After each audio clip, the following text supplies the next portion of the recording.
3. 조시마 장로의 담화와 가르침 중에서 러시아의 수도승과 그 가능한 의의에 관하여. 신부님들, 선생님들, 수도승이란 무엇입니까? 오늘날과 같이 계몽된 세계에서 어떤 이들은 냉소적으로 이 말을 사용하고 또 다른 이들은 욕설로 사용하지요. 그것도 날이 가면 갈수록 더 심해집니다. 사실 수도승 사회에도 기생충들, 호색한들, 음탕꾼들, 뻔뻔스러운 불황인들이 많이 있습니다. 이들을 가리켜 속세의 사람들은 당신들은 게으름뱅이의 사회의 무용지물, 다른 사람의 노동으로 먹고 사는 후화무치한 거지들에 불과하다 라고들 하지요. 하지만 수도승 사회에는 겸손하고 온순한 자들, 정적 속에서 열정적인 기도와 고립을 갈구하는 이들이 그 못지않게 많이 있습니다.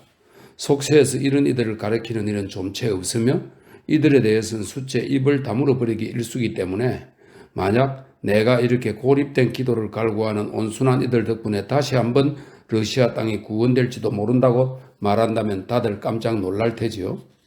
이들은 진실로 정적 속에서 1시간, 하루, 한 달, 1년을 위하여 단련했습니다. 그리스도의 형상을 일단은 고대 신부들, 사도들, 순교자들로부터 전해진 하나님의 진실의 순수한 모습 그대로 왜곡되지 않고 장엄하게 자신의 고립 속에서 간직하고 있다가 필요할 때가 되면 이 세상의 동요하는 진실 앞에 내보일 것입니다. 이 생각은 위대한 것입니다. 이 별은 동방에서부터 빛날 것입니다. 수도승에 대한 나의 생각은 이러한데 정녕 이것이 거짓된 것이며 정녕 오만한 것입니까? 속세 사람들을 한번 보십시오.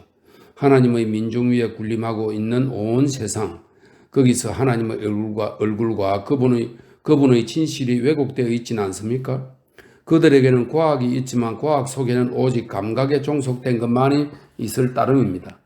정신적인 세계, 인간 존재의 더 높은 반쪽은 완전히 거부되어 정오마저 깃든 어떤 의기양양함과 함께 추방되어 버렸습니다. 세계는 자유를 선언했지만 특히 최근에 더더욱 그러했지만 그들의 이 자유에서 우리가 보는 것은 도대체 무엇입니까? 오로지 노예적인 굴종과 자살뿐입니다. 세상은 어떤 욕구가 있다면 그것을 실컷 충족시켜라. 왜냐하면 누구나 아주 명망있고 아주 부유한 사람들과 똑같은 권리를 갖고 있으니까 욕구를 충족시키는데 두려움을 갖지 말고 오히려 그것을 정대시켜라 라고 말하고 있으니 자, 바로 이것이 지금 세상의 가르침입니다. 여기서 자유를 보는 것이죠. 이러한 욕구 정대의 권리에서 도대체 어떤 결과가 나옵니까? 부유한 자들에게는 고립과 정신적인 자살, 가난한 자들에게는 질투와 살인이 있을 뿐이니 이는 권리를 주었으되 욕구를 만족시킬 수단은 가르쳐주지 않았기 때문입니다. 사람들은 세상은 날이 가면 갈수록 거리를 축소시키고 공중으로 사상들을 전달함으로써 더욱더 합일에 다다르고 형제와 같은 관계를 얻게 될 것이라고들 단언합니다. 오호, 사람들의 이런 합의를 믿지 마십시오. 자유를 욕구의 정대와 시급한 해소로 이해함으로써 자신의 본성을 왜곡하는 것이니 왜냐하면 그들의 내부에서는 무수한 어리석은 욕망들, 습관들, 터무니없는 발상들이 생겨나기 때문입니다.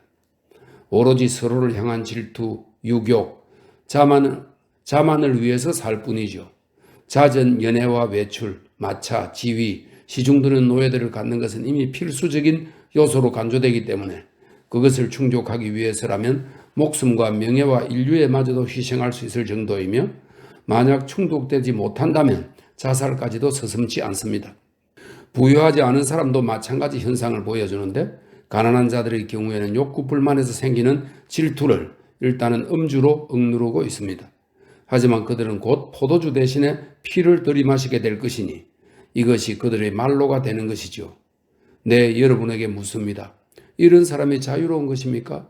내가 알고 있는 어떤 이념의 투사는 감옥에서 담배를 빼앗겼을 때 이 박탈이 너무도 고통스러운 나머지 자기한테 담배만 준다면 그 즉시 서슴지 않고 자신의 이념을 배반할 것 같았노라고 나에게 이야기하곤 했습니다.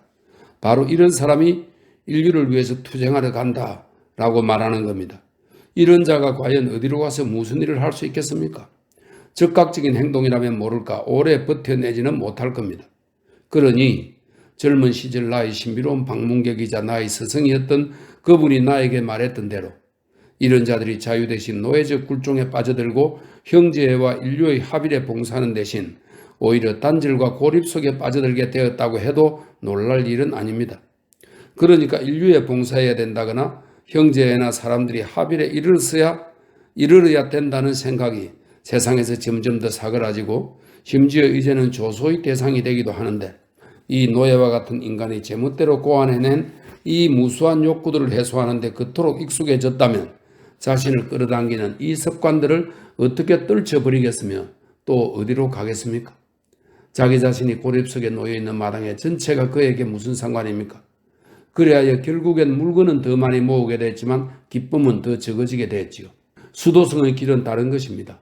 복종과 금욕과 기도가 비웃음을 사기도 했지만 오직 이런 것들 속에만 그야말로 참된 진짜 자유로 가는 길이 들어 있습니다. 자기 자신으로부터 쓸데없고 불필요한 욕구들을 떨쳐내고 나의 자존심에서 비롯되는 오만한 의지를 복종으로서 다스리고 채찍질하여 이로써 하나님의 도움으로 정신의 자유에 그와 더불어 정신적인 명랑함에 다다르는 것입니다. 그들 중 누가 위대한 사상을 더 높일 수 있으며 이것에 봉사하러 나설 수 있겠습니까? 고립된 부자입니까? 아니면 물질들과 습관들의 전행으로부터 해방된 이자입니까? 수도승은 고립을 자초한다는 힐난을 듣곤 합니다. 너 자신을 구원하기 위해 수도원의 벽 속에 고립되었고 인류에게 형제와 같이 봉사하는 것을 잊지 않았는가? 하지만 한 번 더 보십시다. 누가 더 형제를 실현하기 위해 힘쓰고 있습니까? 고립은 우리가 아니라 그들에게 있는 것이건만 그들은 이것을 보지 못합니다. 예부터도 우리에게서 민중의 활동가가 나왔건만 무엇 때문에 지금은 그럴 수 없다는 겁니까?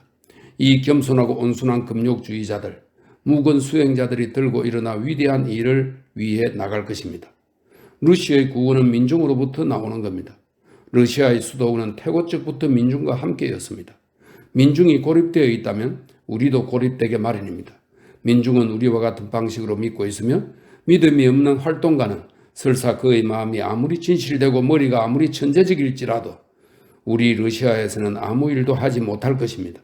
이것을 유념해 두십시오. 민중은 무신론자를 맞이하여 그를 무찌를 것이며 단일한 정교의 루시가 도래할 것입니다. 민중을 아끼고 또한 민중의 마음을 아끼십시오. 정적 속에서 민중을 교육하십시오. 자, 바로 이것이 우리 수도승의 위협일지니 이는 이 민족이 신을 잉태한 민족인 까닭입니다. 바, 주인과 하인에 관하여 주인과 하인이 정신적으로 서로 형제가 될 수 있는가에 관하여.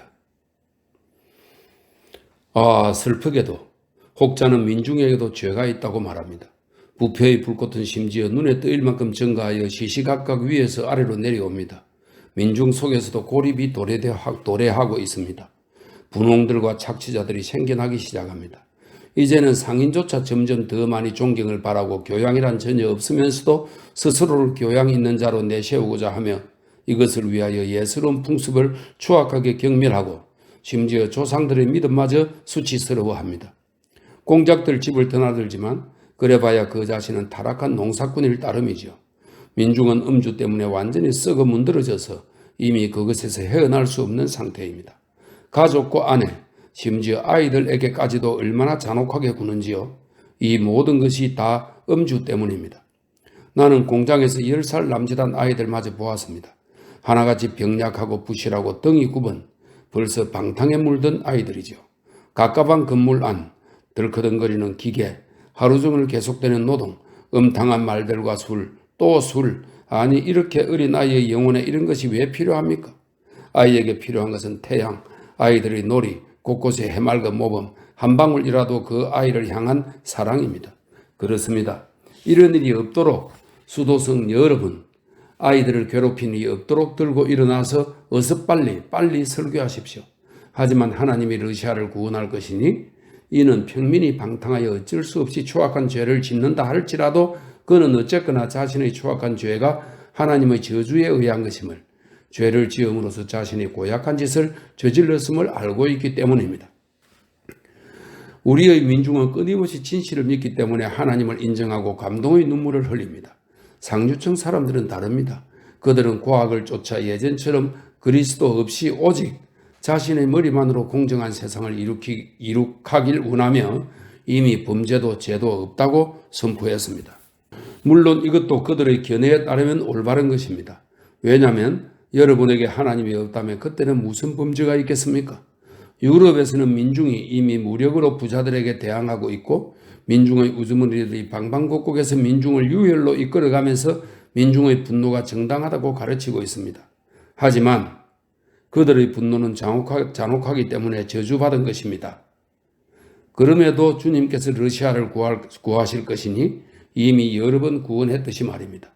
그 구원은 민중으로부터, 민중의 믿음과 겸손으로부터 나올 것입니다. 신부님들, 스승님들, 민중의 믿음을 소중히 아낄지니 이것은 꿈이 아닙니다. 우리의 위대한 민중 속에 깃든 장엄하고 참된 존엄성은 일평생 나에게 충격을 안겨주었으며 내 눈으로 그것을 보았으니 내 눈으로 증명할 수도 있는데 추악한 죄들과 우리 민중의 헐벗은 모습에도 불구하고 내 눈으로 똑똑히 보고서 놀라워했으니까요. 민중은 노예처럼 비굴하지 않으며 두세기에 걸쳐 노예 생활을 해왔음에도 그러합니다. 그 자태와 태도가 자유롭되 그렇다고 해서 모욕받은 냄새가 나는 것도 전혀 아닙니다. 복수심이나 시기심에 사로잡혀 있지도 않습니다. 너는 명망 있는 사람이다. 너는 부자이다. 너는 똑똑하고 재능이 있다. 그래, 하나님이 너를 축복하길. 너를 존경하지만 나도 사람이란 걸 알고 있다. 시기심 없이 너를 존경함으로써 한 인간으로서 너의 존엄성은 너의 앞에 보이는 것이다. 진정으로 이런 말을 하지는 않더라도 그렇더라도 행동으로 이것을 보여주는 것이니 나 자신이 이것을 보았고 경험했습니다. 믿으실지 어떨지 모르겠지만 우리 러시아 사람은 가난하면 할수록 또 지위가 낮으면 낮을수록 숭고한 진실만은 더 부각되는데 이는 그들 중 다수의 분홍과 착취자가 이미 타락했기 때문이니 이것은 참으로 많은 부분 우리의 태만과 무관심에서 비롯된 것입니다. 하지만 하나님이 자신의 사람들을 구원할 것이니 이는 러시아가 위대한 것이 자신의 겸허함 때문인 까닭입니다. 나는 우리의 미래를 보기를 꿈꾸며 벌써부터 그것이 선명하게 보이는 듯합니다. 가장 타락한 우리의 부자도 결국에는 가난한 자 앞에서 자신의 부를 부끄러워하게 될 것이며 가난한 자도 이 겸허함을 보고서 그를 이해하여 기꺼이 양보하고 그의 숭고한 수치심에 다정하게 화답하게 될 테니까요. 결국 이렇게 되리라는 것을 믿으십시오. 꼭 이런 결말이 날 것입니다. 평등은 오직 인간의 정신적 존엄성 속에만 깃들어 있는 것이며 이것은 우리들만이 깨닫게 될 것입니다. 만약 형제가 된다면 박해도 생겨날 것이지만 박해가 생기기 전에는 분별은 불가능할 것입니다. 우리가 그리스도의 형상을 간직하고 있으니 그것은 귀중한 금강석처럼 온누리에 빛날 것입니다.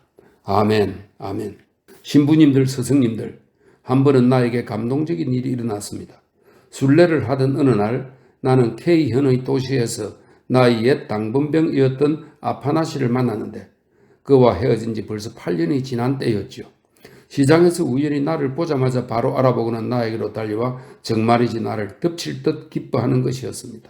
나리, 주인 나리, 정말 나리십니까? 정말 이렇게 나리를 보게 되다니요. 그리고 나를 자기 집으로 데려갔습니다. 그는 이미 전역했고 결혼도 했고 이미 2명의 어린애, 그러니까 갓난애를 두고 있었습니다. 그리고 부인과 함께 시장에서 노점상을 하면서 푼돈을 벌며 살고 있었습니다. 그의 방은 가난했지만 깨끗하고 기쁨이 넘쳐났습니다. 나를 자리에 앉히고 사모발을 올려놓고 아내를 부르러 사람을 보냈으니 꼭 내가 그의 집에 나타난 것이 그에게 무슨 축제나 된 것 같았습니다. 아이들도 내 곁으로 데려왔습니다. 축복해 주십시오, 나리. 나더러 축복을 해달라는 것인가? 라고 내가 그에게 대답합니다. 나는 평범하고 보잘것없는 수도승일 뿐이니 그저 아이들을 위해 하나님께 기도를 드리겠네. 자네에 대해서라면 아파나시 파블로비치 바로 그날 이후 언제나 매일 하나님께 기도드린다네. 왜냐하면 모든 것이 자네 덕택이니까 하고 말합니다. 그리고는 그에게 할 수 있는 한 요령껏 이 일을 설명해 주었습니다. 그랬더니 이 사람은 나를 보면서 여전히 그의 옛주인 나리이자 장교였던 내가 지금 이런 행색으로 이런 옷을 입고 그의 앞에 나타났다는 것이 믿기지 않는 듯한 눈치였습니다. 심지어 울음을 터뜨리기도 했지요. 아니, 왜 우는 것인가? 내가 그에게 말합니다. 자네는 도저히 잊을 수 없는 사람이라네. 차라리 나를 위하여 기쁜 마음을 갖게나 이보게 나의 길은 기쁨으로 차있고 밝으니 말일세. 그는 말을 많이 하지는 않았지만 연신 탄식을 내지르며 감동에 젖은 듯 나를 향해 고개를 끄덕였습니다. 그러더니 나리의 재산은 어디에 있습니까? 라고 묻더군요. 그에게 대답하길 수도원에 기부한 뒤 우리는 공동 숙소에 살고 있다네 라고 했지요. 차를 마신 뒤 나는 그와 헤어지려 했는데 갑자기 그가 나에게 반 루블짜리 은화 한 잎을 수도원 기부금으로 내주었고 그러고도 보니 은화 한 잎을 더 나의 호주머니에 쑤셔 넣으면서 서둘러 이건 나리께 여행 중이신 이상한 분이 나리께 드리는 겁니다. 행여 요긴하게 쓰일지도 모르니까요 나리 라고 합디다. 나는 그의 은화 한 잎을 받고 그와 그의 부인에게 인사를 한 뒤 기쁨에 차서 떠났는데 길을 가다 보니 자 이제 그는 자기 집에 있고 나는 길을 가는 자이지만 우리 둘은 탄식을 내지르며 즐거운 마음으로 기쁘게 웃고 고개를 끄덕이며 하나님이 우리를 이렇게 만나게 해준 것을 회상하리라 라는 생각이 듭디다. 그때 이후로 나는 그를 더 이상 보지 못했습니다. 나는 그의 주인이었고 그는 나의 하인이었지만 그와 내가 정신적인 감동에 젖어 서로 정답게 입을 맞춘 지금 우리 사이에는 위대한 인간적인 합일이 이루어졌던 것입니다. 나는 이 점에 대해 많은 생각을 했으며 지금은 다음과 같은 생각을 해봅니다. 즉 이 위대하고 소박한 합일이 때가 되어 우리 러시아인들 사이에서 어디서나 이루어질 수 있으리라는 생각이 정녕 이다지도 납득하기 힘든 것인가. 그것은 기필코 이루어질 것이며 그 시기도 가까워졌노라고 믿고 있는 바입니다. 하인들에 대해서는 다음과 같은 얘기를 덧붙이고자 합니다.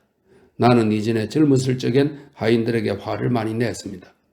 요리사 아줌마가 내온 음식이 너무 뜨겁다. 당번병이 옷을 안 빨았다. 라면서요. 하지만 그때 내가 어렸을 때 나의 사랑스러운 형님으로부터 들었던 이 사상이 떠올라 갑자기 나를 밝혀주었지요. 내가 도대체 남의 시종을 받을 만한 가치가 있는가?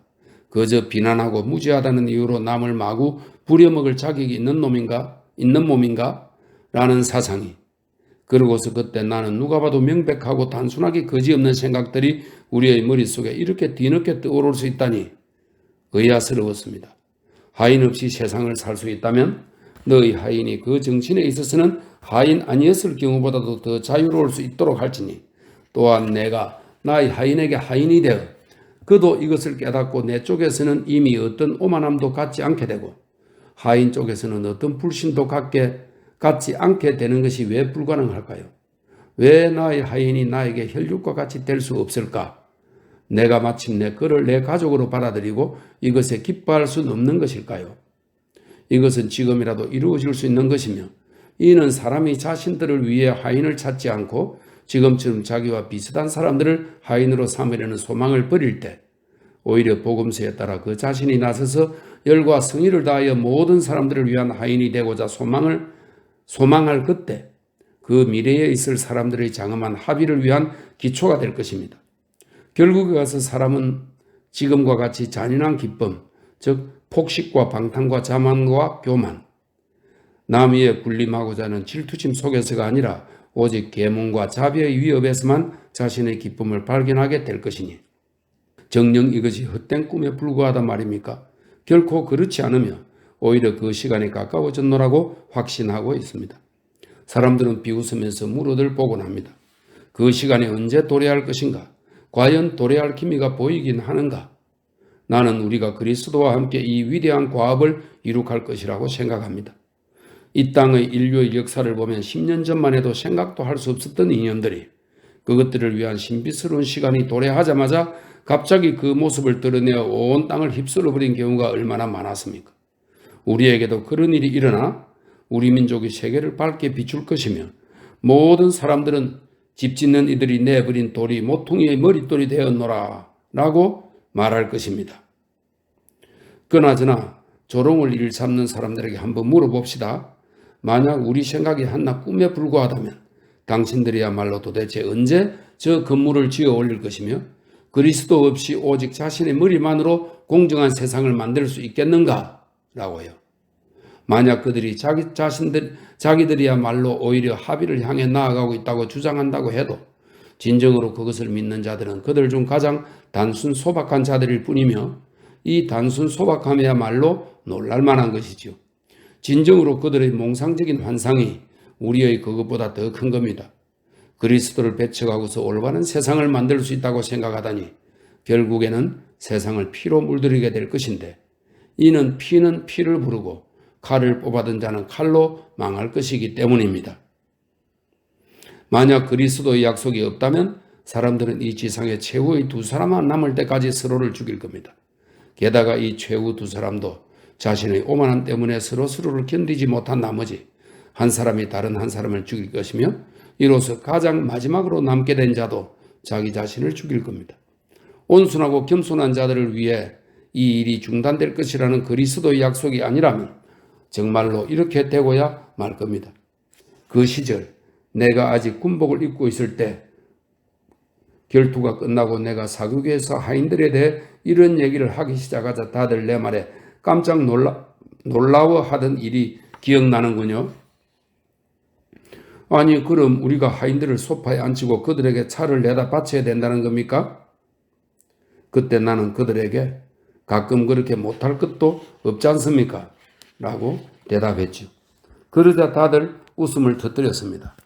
그들의 질문은 경솔했고 나의 대답은 불명료했지만 거기에는 적지 않은 진리가 들어있었노라고 생각합니다. 4.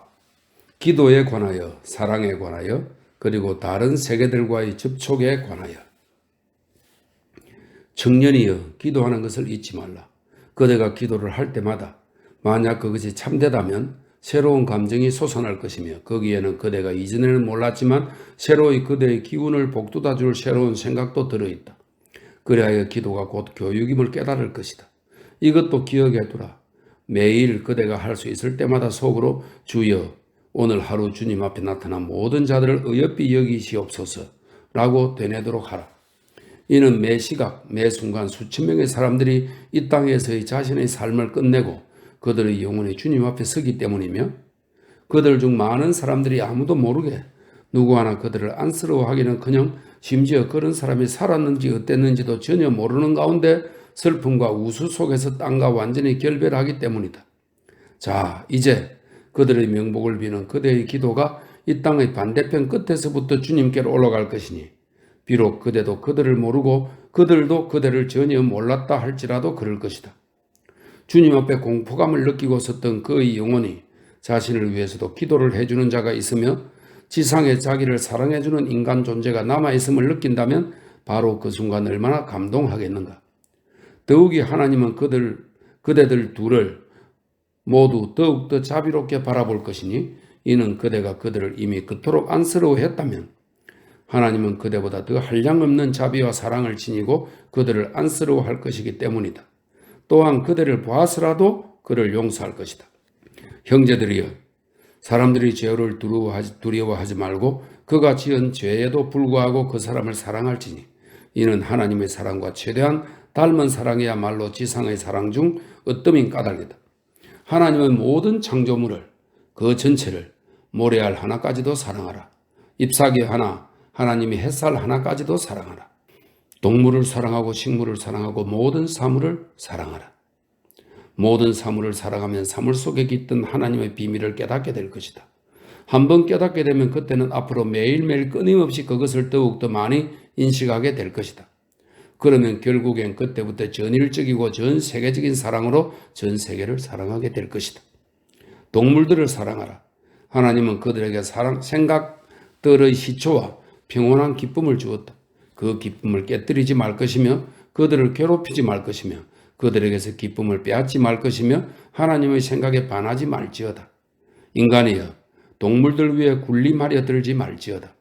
그들은 죄 없는 존재이지만 인간인 그들은 위대하게 이 땅에 태어났다는 이유만으로도 땅을 썩어 문드러지게 하고 자신의 썩은 고름을 죽은 뒤에도 남겨놓곤 하니 오호, 우리 모두가 거의 다 그러하도다. 특히 아이들을 사랑할지니 이는 그들도 또한 천사처럼 죄 없는 존재로서 우리를 감동시키고 우리의 마음을 깨끗하게 하기 위하여 우리에게 있어 어떤 지표처럼 살고 있는 까닭이다. 갓난애를 욕보인 자에게는 고뇌가 있을지니라. 나에게 아이들을 사랑하라고 가르친 건 안핌 신부였다. 우리가 함께 순례를 할 때 늘 말이 없고 다정스러웠던 그는 희사받은 돈으로 아이들에게 당밀 과자와 사탕을 사서 나누어 주곤 했다. 아이들 곁을 지날 때마다 늘 영혼의 전율을 느끼지 않을 수 없는 그런 사람이었던 것이다. 어떤 생각 앞에서 의욕을 느낄 때가 있는데 특히 사람들이 죄를 보면 힘으로 취할 것인가 아니면 겸허한 사랑으로 취할 것인가 하고 자문하게 된다. 그때는 언제나 겸손한 사랑으로 취한다라는 결정을 내리도록 하라. 일단 그렇게 결심하고 나면 전 세계를 정복할 수도 있을 것이다. 겸허한 사랑은 강력한 힘 중에서도 가장 무서운 힘이며 그에 맞먹을 것은 아무것도 없다. 매일, 매시각, 매순간 자기 주위를 돌면서 그대의 형상이 장엄한지를 살피도록 하라. 가령 그대가 어린아이의 곁을 지나갈 때 표독스러운 표정을 짓고 추한 말을 하고 격노한 영혼을 지녔다고 치자. 설사 그대는 아이를 보지 못할 수도 있지만 그 아이는 그대를 보았으며 그대의 꼴사납고 불결한 형상은 무방비 상태인 아이의 가슴 속에 남아있을 것이다. 그대는 이것을 몰랐겠지만 이로써 이미 아이에게 고약한 씨앗을 뿌린 셈이며 그것이 자라날 것이니 이 모든 것이 그대가 아이 앞에서 처신을 잘못했기 때문, 조심스럽고 활동적인 사랑을 자기 내부에 키우지 않았기 때문이다. 형제들이여, 사랑이란 스승과 다름없는 것이지만 그것을 획득하는 방법을 알아야 되는 것이니 이는 그 사랑을 획득하기란 지극히 어렵고 오랜 시간의 일과 오랜 기간을 통해 비싼 대가를 치러야 되기 때문이며 그저 한 우연한 순간을 위해서 사랑하는 것이 아니라 영원토록 사랑해야 한다. 순간적인 사랑이라면 누구나 다 할 수 있고 심지어 악당조차도 그런 사랑은 하는 법이다. 젊은이였던 나의 형님은 새들에게도 용서를 구했다. 이것은 터무니없어 보이지만 실은 진실이었으니 이는 모든 것이 대양과 같아서 흘러서 서로 만나게 되므로 한 곳을 건드리면 세계의 반대편 끝에서 그 반향이 울려 퍼지는 까닭이다. 새들에게 용서를 구하는 것이 미친 짓이라 해도 그대 자신이 지금 그대의 모습보다 더 장엄하다면, 아주 조금이라도 더 그러하다면 새들도 아이들도 자네의 주위에 있는 온갖 동물들도 한결 더 가뿐해질 것이다. 모든 것이 태양과 같다고 내 그대들에게 말하지 않는가? 그때는 전일적인 사랑으로 괴로워하며 어떤 환희마저 느끼면서 새들을 향해 자네의 죄를 사해달라고 기도하게 될 것이다. 나의 벗들이여, 하나님에게서 즐거움을 구하라. 어린아이들처럼 하늘의 새처럼 즐거워하라. 사람들의 죄가 그들의 행동에 있어서 그대들을 미혹하지 않을 것이니 그것이 그대의 과업을 망쳐 성사되지 못하게 방해할까 봐 두려워하지 말며 죄도 강력하게 부정도 강력하고 추악한 환경도 강력하구만 우리는 외롭고 힘이 없으며 추악한 환경이 우리를 망치고 복된 과업의 수행을 방해한다 라고 말하지 말아야 한다. 아이들이여, 이와 같은 우울함에 빠져들지 않도록 하라. 여기서 그대가 구원받을 길은 하나이다. 즉 스스로를 사람들이 이 모든 죄에 대해 책임이 있는 사람으로 받아들이고 그렇게 만들도록 하라.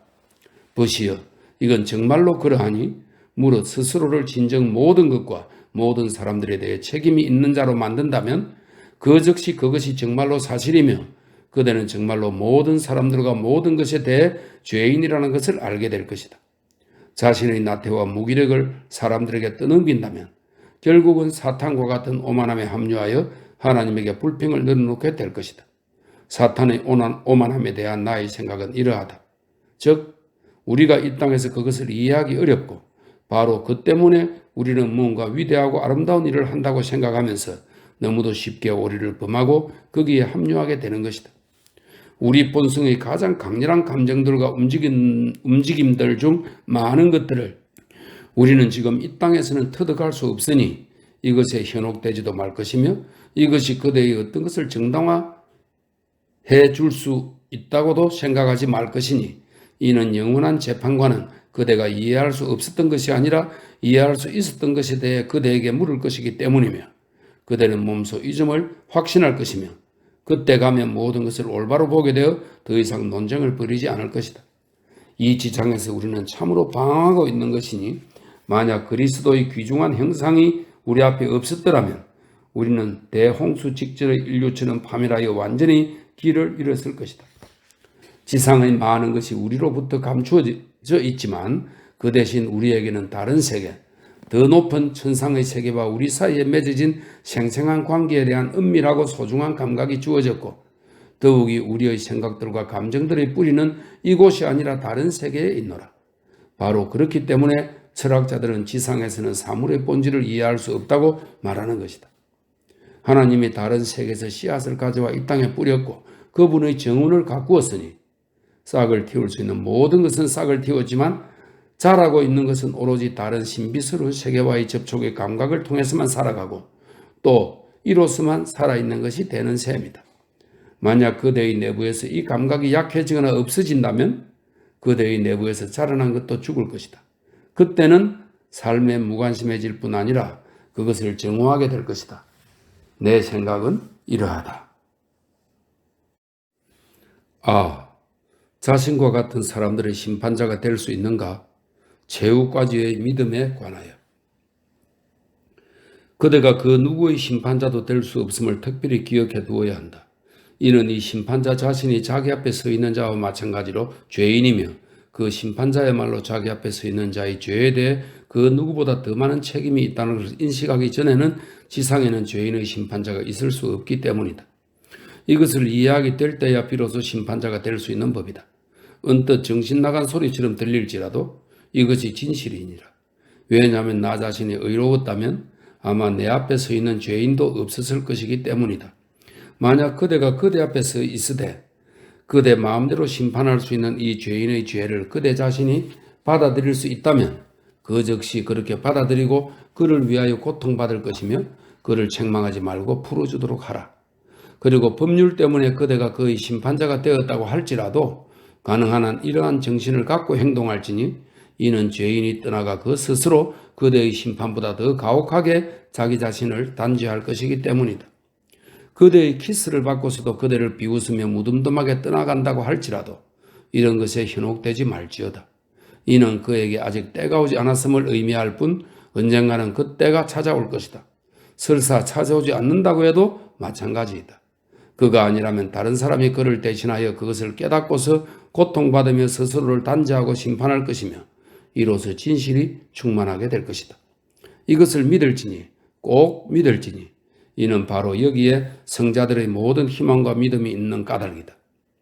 끊임없이 행하도록 하라. 잠을 자려고 할 때 해야 할 일을 행하지 못했구나 라는 생각이 들면 그 즉시 일어나서 행하도록 하라. 그대 주위의 사람들이 표독스럽고 무감각하여 그대의 말을 듣고 싶어 하지 않는다면 그들 앞에 엎드려서 그들에게 용서를 구할지니 이는 그들이 그대의 말을 등한시하는 것이 진정 그대의 잘못인 까닭이다. 표독스러워진 자들과 더 이상 이야기를 할 수 없다고 할지라도 절대로 희망을 잃지 말고 말없이 스스로를 책망하며 그들에게 봉사하도록 하라. 모든 사람들이 그대를 버리고 숫제 완력으로 그대를 쫓아낸다면 혼자 남겨진 상태에서 대지에 엎드려 거기에 입을 맞추고 그대의 눈물로 대지를 적실 것이니 그러면 설령 그대가 고립되어 있었기 때문에 아무도 그대를 보지도 듣지도 못했을지라도 그대의 눈물로 인해 땅이 열매를 가져다 줄 것이니라. 끝까지 믿어라. 비록 지상의 모든 사람들이 타락하고 그대 혼자만이 믿음을 간직하는 일이 일어날지라도 그때는 홀로 남겨진 그대가 재물을 갖다 바치고 하나님을 찬미하도록 하라. 만약 그대와 같은 자가 둘이 모인다면 그때는 이미 온 세상이 살아있는 사랑으로 가득 찬 세상이 되는 것이니 서로서로 감동스럽게 부둥켜 안고 주님을 찬미하도록 하라. 이는 비록 두 사람이긴 하지만 그대들 안에서 주님의 진실이 충만해진 까닭이다. 만약 그대가 죄를 지어 그동안 저지른 숱한 죄나 느닷없이 저질러버린 죄로 인해 죽을 만큼 비애해진다고 할지라도 다른 사람을 생각하며 기뻐할 것이며 의로운 사람을 생각하며 기뻐할 것이며 또 그대가 죄를 지었더라도 대신 그가 의롭고 죄를 짓지 않았다는 것을 기뻐하라. 사람들의 악행이 그대를 분노와 임의 더 이상 물리칠 수 없는 비애로 혼란스럽게 할지라도 심지어 악당에게 복수를 하고 싶은 마음마저 생길지라도 무엇보다도 이 감정 자체를 두려워하라. 그럴 때는 그대 자신이 이 악행에 책임이 있는 양 생각하고 곧장 가서 스스로를 위한 고통을 찾도록 하라. 이 고통을 받아들이고 인내하면 그대의 마음이 해갈될 것이며 그대 자신이 죄인임을 깨달을 것이니 이는 그대가 유일하게 죄 없는 자로서 악당들에게도 빛을 줄 수 있을 것만 그러지 않았기 때문이다. 만약 빛을 주었더라면 그대 자신이 빛으로 다른 이들에게 길을 밝혀 주었을 것이며 악행을 저지른 그 자도 어쩌면 그대의 빛으로 인하여 그렇게 하지 않을 수 있었기 때문이니라. 그대가 빛을 비추었건만 그대의 빛에도 불구하고 사람들이 구원받지 못한 것을 본다면 그렇다고 할지라도 여전히 마음을 굳게 먹고 천상의 빛의 힘을 의심하지 말도록 하라. 만약 지금 구원받지 못했다면 훗날엔 구원받을 것이라 믿도록 하라. 훗날에도 구원받지 못한다면 그들의 아들이 구원받을 것이니 이는 그대가 이미 죽었다 할지라도 그대의 빛은 죽지 않을 것이기 때문이다. 의인이 떠나가도 그의 빛은 남는 법, 구원이란 언제나 구원자가 죽고 난 뒤에 찾아오는 법이니라. 인류는 자신의 예언자들을 배척하고 때리지만 사람들은 자신들의 순교자들을 사랑하고 자신들이 괴롭힌 자들을 존경한다네. 그대는 전체를 위하여 일할 것이며 미래를 위하여 행하도록 하라. 보상을 구하지는 절대로 말 것이니 이는 그것이 없더라도 이 땅에서 그대들을 위한 보상은 위대할 것이기 때문이다. 오로지 의로운 사람만이 누릴 수 있는 그대의 정신적인 기쁨이 바로 그것이다. 명망 있는 자들도 힘 있는 자들도 두려워하지 말고 언제나 현명하고 언제나 장엄하게 굴도록 하라. 무의식은 그 정도와 때를 알 것이며 이것을 배우도록 하라. 고립 속에 머물면서 기도하도록 하라. 대지에 엎드려 대지에 입 맞추는 것을 좋아하도록 하라. 대지에 입을 맞추면서 끊임없이 지칠 줄 모르는 사랑을 퍼붓도록 할 것이며 모든 사람들과 모든 것들을 생각할 것이며 이 환희와 열광을 추구하도록 하라. 기쁨에 찬 그대의 눈물로 대지를 적시고 그대의 이 눈물을 사랑하도록 하라. 이 열광을 부끄러워하지 말고 오히려 소중히 여길지니 이는 하나님의 위대한 선물로서 많은 이들이 아니라 선택한 자들에게만 주어지는 것이기 때문이다. 자, 지옥과 지옥의 불길에 관하여 신비적 고찰. 신부님들, 스승님들, 지옥이란 무엇인가에 대해 생각해 봅니다. 그것은 더 이상 사랑할 수 없다는 것에 대한 고통이라고 논해 볼 수 있지 않을까 싶습니다. 시간과 공간으로 측정할 수 없는 무한한 존재 속에서 어떤 정신적인 존재가 세상에 나타나자마자 나는 존재한다, 고로 사랑한다 라는 말을 스스로에게 할 수 있는 능력이 한번 주어졌습니다. 오직 한 번 활동적이고 살아있는 사랑의 순간이 그에게 주어졌으며 이를 위하여 지상의 삶도 주어졌건만 그것과 더불어 시간과 기한도 주어졌으니 이를 어찌겠습니까? 이 행복한 존재는 너무도 값진 이 선물을 하찮게 치부하여 사랑은커녕 냉소와 무감각으로 일관했지요. 이런 자도 이미 세상을 하직한 뒤 부유한 자와 나사로에 대한 자문에서 우리에게 지시하듯 아브라함의 품을 보고 아브라함과 담소를 나누고 천국을 관조하고 주님께로 올라갈 수도 있지만 하지만 주님께 올라간 뒤에는 자신이 남을 사랑하기는커녕 오히려 그들의 사랑을 경멸했던 만큼 사랑으로 일관했던 자들과 접촉한다는 것은 자체로 괴로워하게 됩니다. 왜냐하면 눈이 분명히 뜨이면서 이제 자기 입으로 스스로에게 다음과 같이 말하게 될 테니까요. 이제야 비로소 알겠노라. 비록 사랑하길 갈망할지라도 이제 더 이상 나의 사랑에는 위협도 희생도 없을 것이니 이는 지상의 삶은 끝났으며 아브라함은 지금 지상에서 내가 무시해버린 그 정신적인 사랑의 갈망의 불꽃을 식혀줄 만한 단 한 방울의 생명수도 가져다 주지 않을 것이다. 더 이상 삶은 없고 시간도 더 이상 없을 것이다. 남들을 위해 내 자신의 목숨을 기꺼이 내주고 싶어도 더 이상 그럴 수가 없으니 이는 사랑을 위해 희생할 수 있었던 그 목숨이 이미 다했기 때문에 이제는 이 삶과 이 존재 사이에 10년만이 존재하기 때문이다. 사람들은 지옥의 물질적인 불에 대하여 말하곤 합니다. 나는 두렵기 때문에 그 비밀을 캐려고 하지는 않겠지만 정말로 물질적인 불이라면 사람들은 진정으로 그것에 기뻐할 것인데 왜냐하면 내 바라건대 물질적인 고통을 받는 동안에는 비록 순간일지라도 그보다 더 끔찍한 정신적인 고통을 잊을 수 있기 때문입니다. 무릇 정신적인 고통이란 외적인 것이 아니라 내적인 것이기 때문에 그들에게서 그것을 제거하는 것은 불가능한 일입니다. 만약 제거할 수 있다손 치더라도 내 생각건대 바로 그 때문에 그들은 더더욱 괴롭고 불행해질 것입니다. 천국의 의인들이 그들을 용서하여 그들의 고통을 보고 그들을 무한히 사랑하여 자기 쪽으로 불러들인다고 할지라도 바로 이로써 그들의 고통은 증가할 뿐이니 이는 그것에 활동함으로써 감사히 보답하고자 하는 사랑을 갈망하는 불꽃을 더욱더 강하게 부추기겠지만 그런 사랑은 이미 불가능한 까닭이지요. 내 마음속 깊이 조심스럽게 생각해 보길.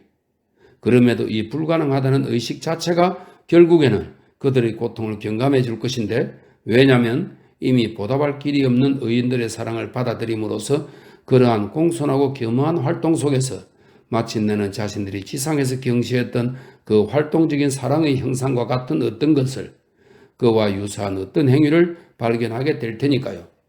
형제들이여 나의 벗들이여, 이것을 분명하게 말할 수 없어서 유감입니다.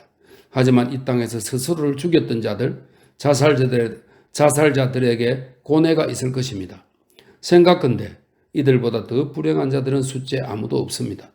교회에서는 우리에게 그들을 위해 하나님께 기도하는 것이 죄라고 말하면서 드러내놓고 그들을 배척하지만 내 영혼 속에서 은밀하게 생각하길 그들을 위해서도 기도할 수 있습니다. 사랑을 베푼다고 해서 그리스도께서 화를 내시지는 않을 테니까요. 이런 자들에 대해 나는 평생 동안 마음속으로 기도해 왔으며 지금도 매일 기도하고 있음을 신부님들, 스승님들, 여러분에게 고백하는 바입니다. 지옥에서도 격퇴할 수 있는 진실을 확실하게 알게 됐고 또 보았음에도 여전히 오만하고 난폭하게 구는 자들이 있습니다. 사탄과 그것의 오만한 정신에 완전히 합류해버린 무서운 자들이 있는 것이지요.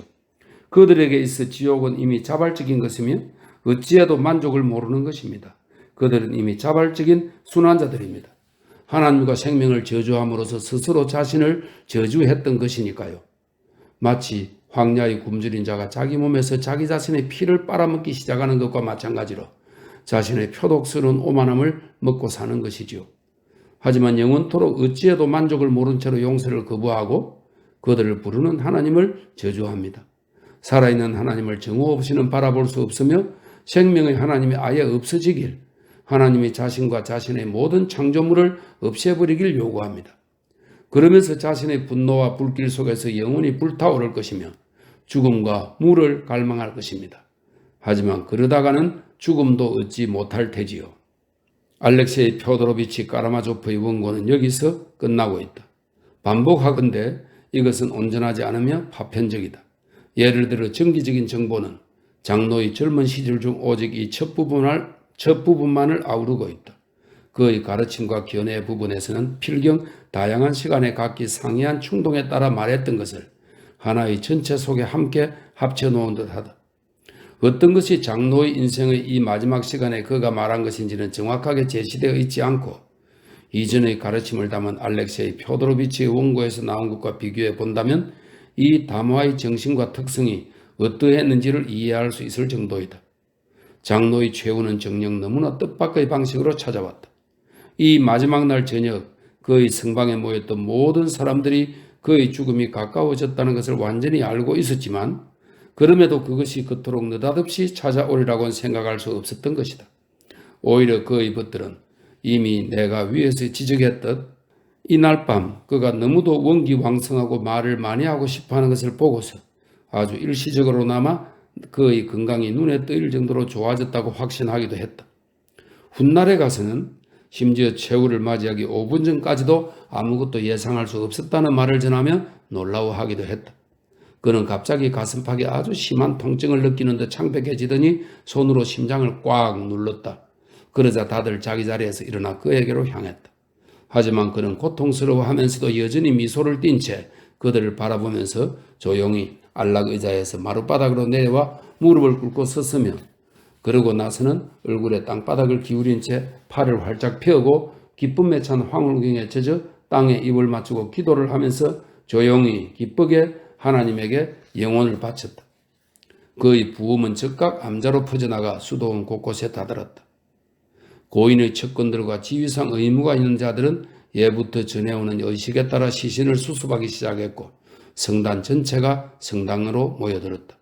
훗날 소문이 전하는 바에 따르면 날이 새기 전에 이미 장로의 부음이 도시에까지 다다랐다고 한다.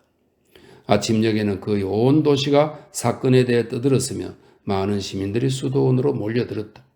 하지만 이 얘기는 다음 편에서 하도록 하고 지금은 그저 하루가 채 지나기도 전에 모두에게 너무도 예기치 못했던 어떤 일이 수도원 사회와 도시 사람들이 받은 느낌을 보건대 너무도 이상하고 불안하고 납득하기 힘든 일이 일어났다는 그 말을 미리 덧붙이겠는데 그 정도가 얼마나 심했으면 수많은 세월이 지난 지금까지도 우리 도시에서는 많은 이들에게 불안을 안겨준 이날에 대한 추억을 아주 생생하게 간직하고 있을 정도이다. 예, 이렇게 해서 2부가 모두 끝났습니다.